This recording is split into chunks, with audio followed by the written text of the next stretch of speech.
I want to preface this video by mentioning that there are major spoilers for the entire story as well as all the new Pokemon for both Scarlet and Violet. If you do not want to be spoiled for the games, please consider this your official spoiler warning.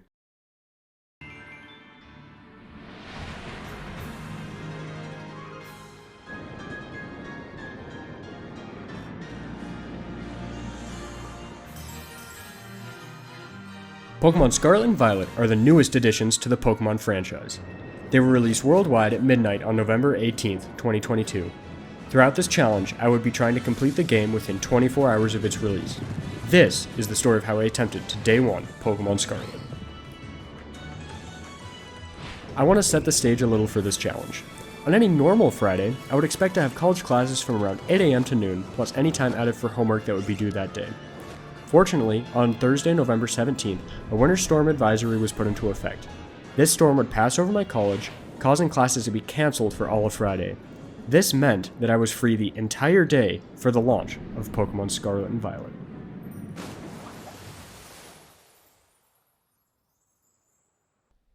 I originally started streaming the game as soon as it launched on the 18th, but I only streamed for a few hours since I thought I had classes early the next morning. I ended up trying to span through the early game to allow myself to do whatever I'd like to do come stream the next day. I ended up choosing Fuecoco as my starter and naming it Komodo. My friend ended up recommending that I do a naming theme around different music artists, and I decided to mostly stick to this throughout the entire playthrough. Throughout the rest of the initial stream, I caught a few more Pokemon and progressed through the story. My favorite encounter from the beginning of the game was my huge power Azurill named Geron. There was nothing else important that happened during Stream 1. Due to the snow day, I was able to start streaming early around 8 a.m. on Friday, since I had nothing better to do as Thanksgiving break was rapidly approaching. My first course of action was going straight to Cloth, the first Titan Pokemon, as I knew beating the Titans unlocked ride features for Koraidon.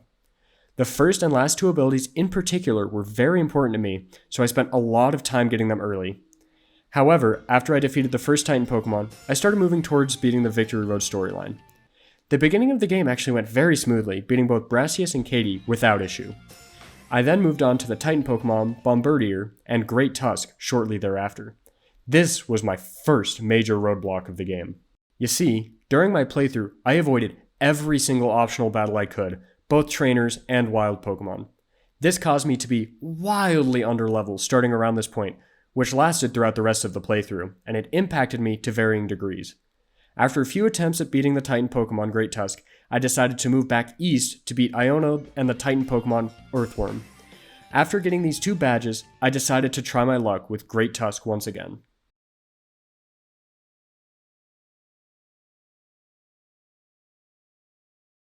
Okay, so I was still underleveled for this Titan Pokemon. This is where I deviated from how I said I was going to play at the beginning of the game. I decided to use items in battle, making the Great Tusk battle so much easier with the help of 2 X defenses. After finally beating the third Titan Pokemon, I made my way towards the Water Gym to continue with the Victory Road storyline. I beat Kofu without any challenge and went to go move throughout Paldea, except I couldn't. You see, Team Star had set up a roadblock by the Water Gym, which stopped all foot traffic through a common pathway. I decided I needed to finally complete one of the 5 Starfall Street missions to remove this roadblock from the map. In this one mission, however, I learned just a few things. The first of which was how to use the auto battle feature. It felt a little janky at first and took me a little while to get used to. However, after the Dark Crew mission, I gained a better understanding of how to use this. The second thing I learned is that the Evil Team missions were actually fun and interesting? I haven't talked about the actual plot for the games yet, so here's my favorite part so far. The Victory Road storyline isn't that special at all. It's very stereotypical for Pokemon. You beat your 8 gyms, then you go back and fight the League. I will say that Nemona has got to be the most enjoyable rival since Hugh from Black and White 2. Her motives for pushing you as a trainer become crystal clear as the story progresses, and by the end of the story, I actually couldn't wait for the next rival battle.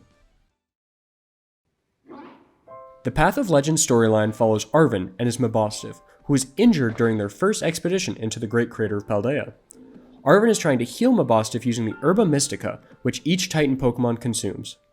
This storyline actually managed to make me feel a little emotional, since I knew I'd be upset if my partner was hurt. This storyline is actually the most important, so remember this for later.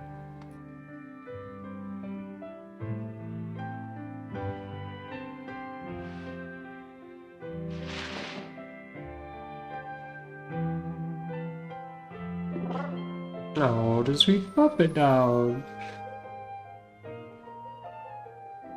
We saved the puppy dog. Yay. Okay, back to Starfall Street though. These missions follow a group of seemingly evil students who are seen as the bullies of the academy. Through each mission, you learn that the team is actually a group of students who banded together to stop their own bullies. In this process, they ended up being misunderstood and cast out by the academy admins. Penny is revealed to be the big boss, who is looking to disband Team Star so none of its members get expelled. However, by the end of the storyline, we reintroduce Team Star into the academy, both to attend classes and hold lessons through their bases to teach students how to battle. This has to be the most in-depth storyline for an evil team we have ever seen, maybe besides N in the original Black and White. Since I enjoyed the Starfall Street storyline so much, I also completed the Fire and Poison Crew missions as well. I would have continued on to beat the Fighting and Fairy crews if possible, but the last movement abilities for Koraidon made these much more accessible, so I just waited a little bit longer. So what better to do than get these last abilities? Well, there was a couple gym battles on the way, so I decided to take these on before fighting the Titan Pokemon. The most important of these gyms was the normal type gym leader Larry. I haven't mentioned this yet, but each gym has a trial that you must complete before you can challenge the leader. These haven't been a huge issue as they've been gathering the Sunflora, or pushing an olive into a basket, or even winning a bidding war. Larry's trial, however, was beating different trainers to get hints to a secret order. This secret order wasn't secret enough for the internet, however, and was easily searched through our friend Google. At the time, I didn't think anything of this, but little did I know how important this little maneuver would be.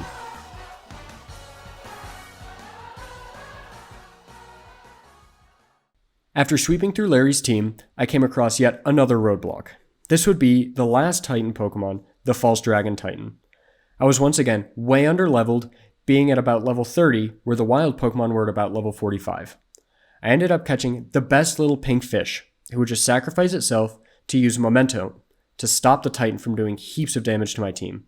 After some major struggles, I finally beat the False Dragon Titan, finishing all but one mission for the Path of Legends storyline. The only thing I couldn't do was the Arven fight, since he had level 60 Pokemon when I was still around level 35. At this point, I knew there was no chance I would win this fight, so I headed back on the path to Victory Road. I needed to beat the Ghost, Psychic, and Ice-type gyms. On my journey up the cliffs of the Great Crater of Paldea, I caught a Magnezone, which helped make these last three gyms an absolute breeze. This was around the time my end goal for the stream changed. At the beginning of the stream, I originally planned to beat the Victory Road storyline by the end of the weekend. I quickly realized I was on pace to beat the entire game by the end of the night though. All I needed to do was beat a few gyms, 2 crews, the league, and beat Arven in around 6 hours to finish the game. That was very achievable at the rate I was moving. After I finished the last 3 gyms, all I needed to finish was the Fairy and Fighting crew missions, plus beat Arven. The Fairy crew caused 0 issues whatsoever, but it was so apparent that my team was not equipped to handle the Fighting type crew. Throughout many attempts, I finally realized I needed to add Corviknight to my team to beat this. Even with this addition, however, I took so many attempts to beat this stupid car. I don't know what it was, but the combination of Gear Shift, Spin Out, and Stamina caused me to lose so many attempts. I finally beat it after switching up my strategy from using Azumarill to using Magnezone to avoid the defensive stamina boosts. It was time. No, not for the league, but for the Arven fight. I won't talk your ear off about this fight, but just know I struggled for a few attempts, but after enough brute force, Breloom can beat his team pretty comfortably. Okay, one more step.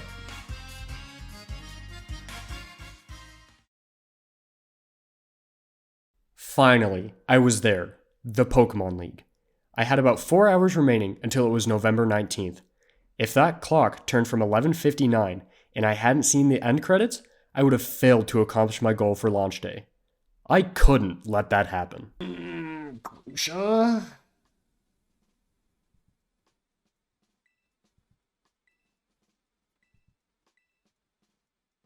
What? Are you kidding me? You're just gonna leave me here?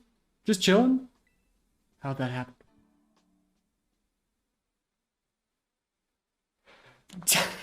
Dude, I failed the test. I don't remember which one it was. Okay, no, I'm going with. Okay. So I failed the interview one time. I'm sorry, I was just clicking without thinking. How was I supposed to know that I could actually fail it? Okay, attempt 2. We made it. It's time for the Elite Four battles. Now, these battles pose an interesting question. What type would each member have mastery of? Each type was already used in every badge thus far in the game, so any guess would have an equal chance to be correct. I decided I would just lead Breloom with Spore and try to counter whatever is sent out. Rita was the first Elite Four member, and she had mastery of Ground-type Pokemon. I realized this about halfway through the battle, and then wiped the floor with the rest of her team. Okay, that wasn't too bad. I was feeling pretty excited though, as the entire Elite Four was unknown to me, which hasn't happened in any recent generations of Pokemon. The question still remained in my head though. What type would each Elite Four member use? Poppy was the second of the Elite Four members, mastering in the art of Steel types. I pretty easily swept through her team because of my heavily favorable type matchups. I realized the type mastery much quicker this time, also realizing the Elite Four members were using the types of the Titan Pokemon. Or so I thought. Larry was the third Elite Four member. Okay, so let's get this straight. The normal type gym leader is now thrown into the equation for the typing matchups.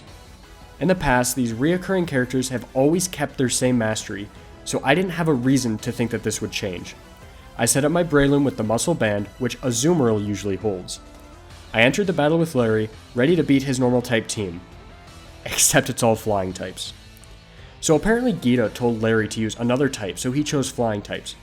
Great. Well, at least the pattern of Titan Pokemon types is now 100% confirmed, helping with the last Elite Four member. After some reactionary maneuvers, Larry went down pretty easily. The last Elite Four member was Hassel, who used Dragon-type Pokemon. This battle was mostly easy except for 2 Pokemon, Dragalge and the new Pokemon, Baxcalibur, or as I like to call him, Arctozilla. Wait, that's too close to Arctozilla. Whatever, you see the resemblance to Godzilla, I know you do. Azumarill was the only Dragon-type counter I had on my team, so Poison types really messed up my plans. I had to use several Pokemon to get rid of Dragalge, which meant when Baxcalibur terastallized, I didn't have many options to deal with it. After pulling out a very close win, I moved on to the champion battle with Gita.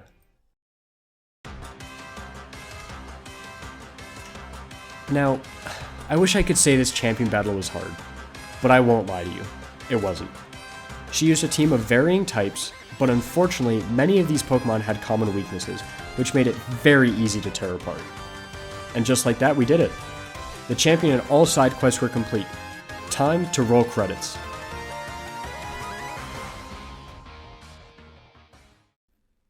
Wait, where are the credits?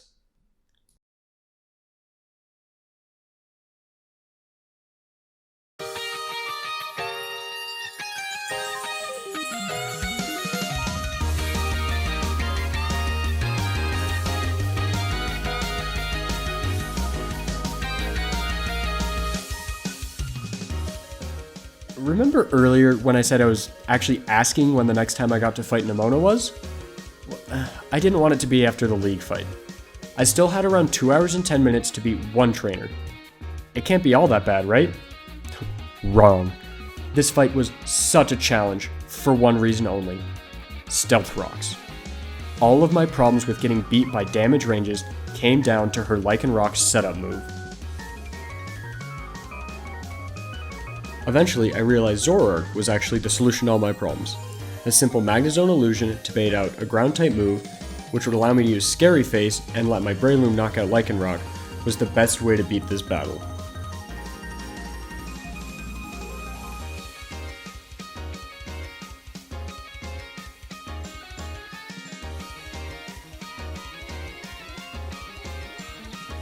After I did this, it was smooth sailing to win the fight. I finished with an hour and 20 minutes before 12. I did it. Roll credits.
Yeah, no, it's not that easy.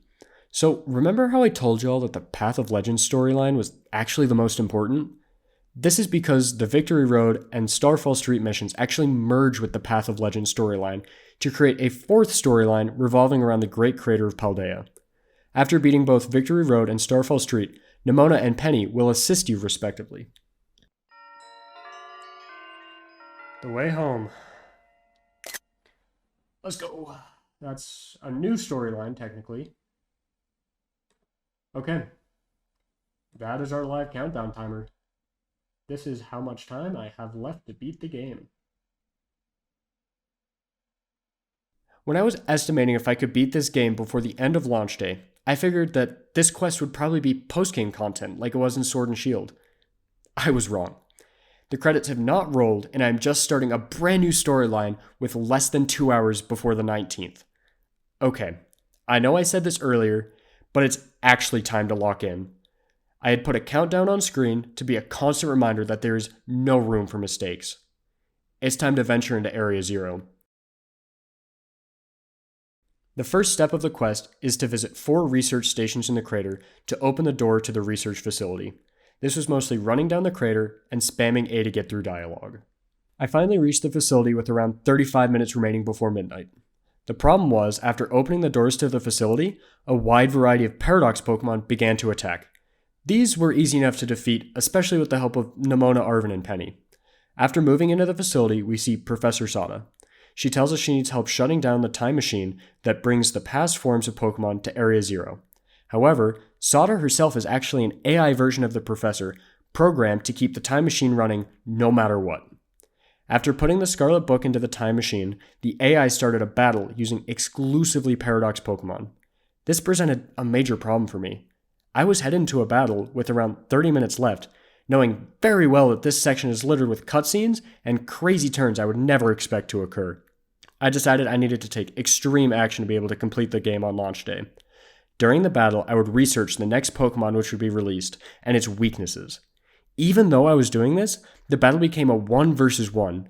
I personally cannot tell you how clutch this Pokemon is, so I'll just have to show you instead.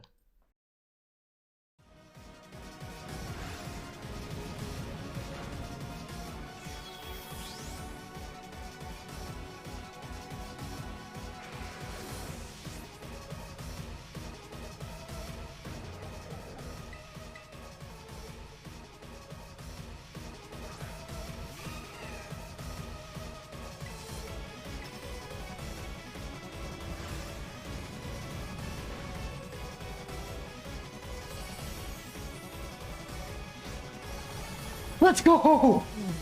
Oh my goodness. The crit. Azumarill. Azumarill. Oh,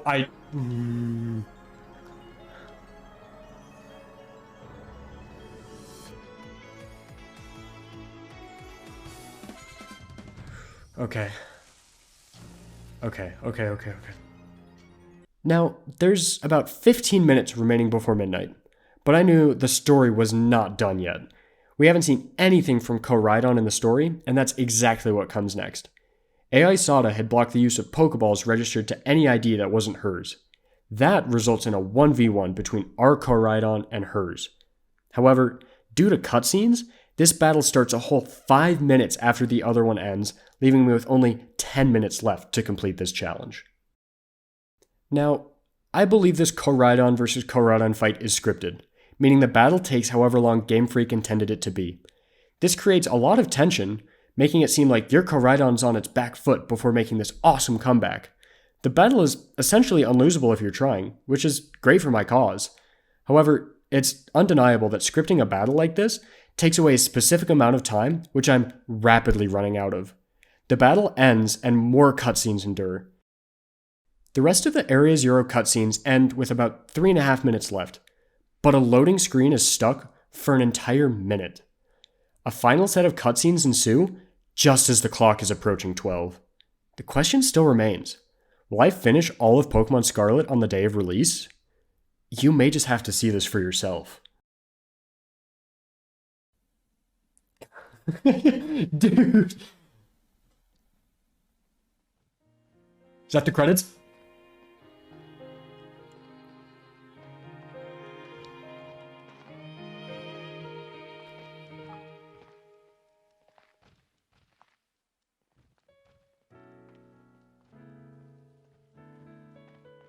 Oh, dude, I'm gonna get it like right at the last second if I get it.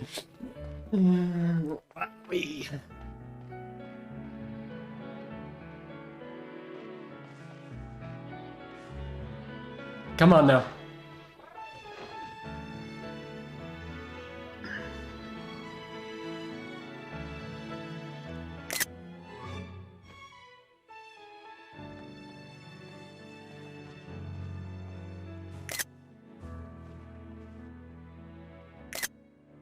Come on, come on, come on, come on, come on.